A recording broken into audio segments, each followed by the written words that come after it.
Ja, wir sind heute am Radlerbauernhof Moser in Mitterkirchen und ich habe da die Christine und den Andreas, die Gastgeber, neben mir.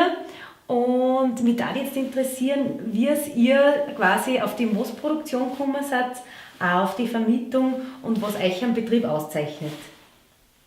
Ja, auf die Moosproduktion sind wir zu in dem gekommen, wenn wir einfach die Landwirtschaft an unsere Produkte, an unsere Äpfelbaum und Birnbaum, dass man einfach das selber alles verarbeiten kann und die Produkte oder die Spezialitäten den Gast einfach näher bringt, was man halt selber hat, dass man das halt ins Rampenlicht stellt. Sagen wir.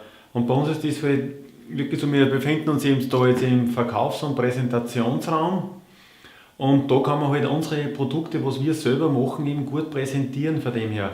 Den haben wir ein bisschen so öder und traditionell gestaltet, weil halt uns das Alte, wenn man so sagt, einfach gut gefällt von dem her. Und bei der Christine ist es auch so, sagen wir, sie ist halt bei uns eher zuständig am Hof, halt, dass die Mehlspeisen halt, dass das passt und für die Kinder und das Büro halt, dass das alles gemacht wird. Und deine Eltern sind auch noch, die helfen auch noch fleißig mit am Hof. Genau, die Mama die hilft ihm in der Küche mit und tut Brot backen. Das Brot das wird eigentlich auch sehr geschätzt, weil wir bauen immer einen Dinkel an. Und von da machen wir jetzt ein Mischbrot, entweder ein reines Dinkelbrot oder ein Roggen Dinkel und Weizen wird da zusammengemischt.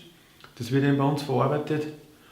Und die Gäste schätzen das wirklich so, weil wo kriegst du schon mal ein selber gebackenes Brot und das am Schmeckt Sonntag schon ganz anders. und eigentlich frisch, muss man sagen.